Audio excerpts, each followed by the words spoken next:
Sr. Presidente, Senhoras e Senhores Deputados, utilizo este dispositivo regimental porque pretendo fazer uma abordagem de minha exclusiva responsabilidade sobre a crise que afeta o país e do que entendo deverem ser as linhas de força de uma estratégia para a ultrapassar, sem vincular o meu grupo parlamentar.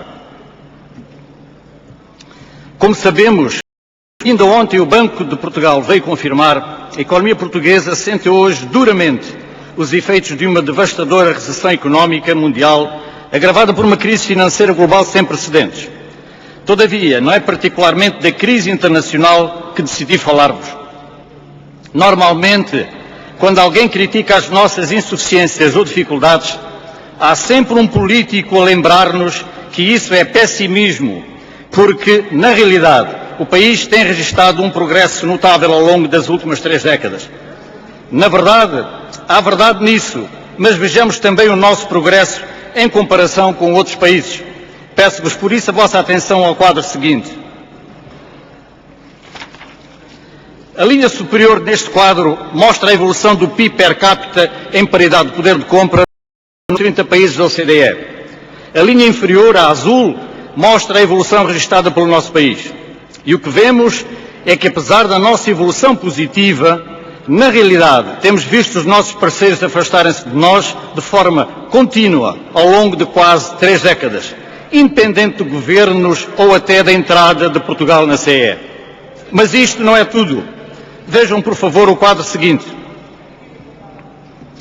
O que temos aqui é a evolução comparativa entre 1997 e 2007 do PIB com o endividamento conjunto do Estado, das empresas e das famílias. Fazendo as contas, verificamos que em apenas 10 anos o endividamento total cresceu 2,7 vezes, enquanto o PIB cresceu apenas 1,6 vezes.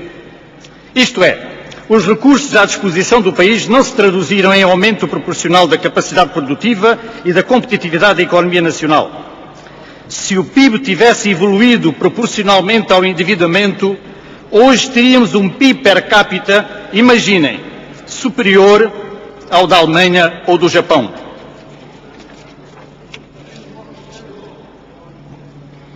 Uma grave consequência disto é o facto do país se endividar ao exterior para financiar a sua atividade económica e consumo correntes. Peço a vossa atenção ao quadro seguinte, onde se pode ver o recurso anual a este crédito externo em percentagem do PIB.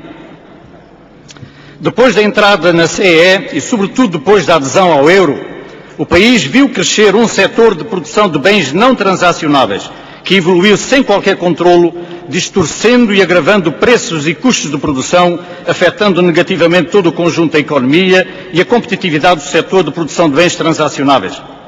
A atual recessão económica e a crise financeira associada irão originar, seguramente, um reajustamento profundo no consumo, sobretudo na parte financiada por crédito, tornando difícil a manutenção de milhares de postos de trabalho.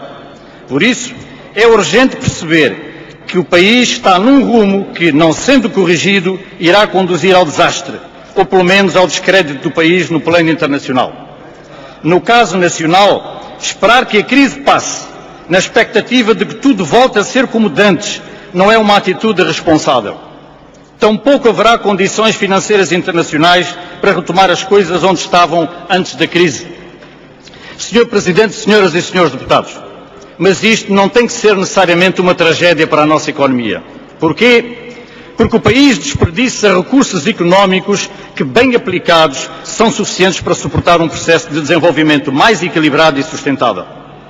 Embora não tendo condições para vos apresentar um estudo rigoroso sobre este desperdício, posso afirmar-vos, contudo, que o país desperdiça anualmente muito mais de 10 mil milhões de euros nas mais variadas áreas. Peço a vossa atenção para o quadro seguinte. Do lado esquerdo estão áreas onde se desperdiçam desde as centenas de milhões de euros até aos milhares de milhões de euros por ano. Do lado direito estão algumas áreas onde se podem obter novos recursos financeiros fiscais, reduzir importações, aumentar exportações, criar mais emprego ou juntar forças para combater mais eficazmente a pobreza e as desigualdades. Por falta de tempo, não apresento aqui estimativas do possível desperdício em cada uma destas áreas. Mas sempre valerá a pena lembrar que a cada 3 ou 4 anos Temos que importar mais 1 milhão de toneladas de petróleo para satisfazer um parque automóvel proporcionalmente superior ao da maioria dos países da União Europeia, simplesmente porque não somos capazes de apostar seriamente nos transportes públicos. Do lado dos recursos disponíveis, vale a pena lembrar o terceiro setor, também chamado setor não lucrativo ou de economia social. De acordo com os dados disponíveis, o terceiro setor em Portugal emprega cerca de 250 mil pessoas. Se tivesse a dimensão e a intervenção que tem nos Estados Unidos, isso significaria empregar no nosso país 7,3% da população ativa. Qualquer coisa como mais 150 mil pessoas do que emprega atualmente. Bem entendido, desde que a nossa economia produza o excedente indispensável. Para concluir este ponto, eu direi o seguinte: o que hoje consumimos e que é perfeitamente desnecessário ou dispensável, ou o que gastamos no Estado sem qualquer benefício para a economia e para a sociedade, representam vários pontos percentuais relativamente ao PIB, podendo ser postos ao serviço do desenvolvimento sustentado do país. Se o país assumir o objetivo de uma redução mínima inicial de desperdício na ordem dos 4 a 5 mil milhões de euros por ano, este ganho viabiliza financeiramente um investimento de mais de 50 mil milhões de euros, permitindo a criação de mais de 200 mil postos de trabalho direto. Em Espanha, o setor privado cria um emprego por cada 260 mil euros de investimento.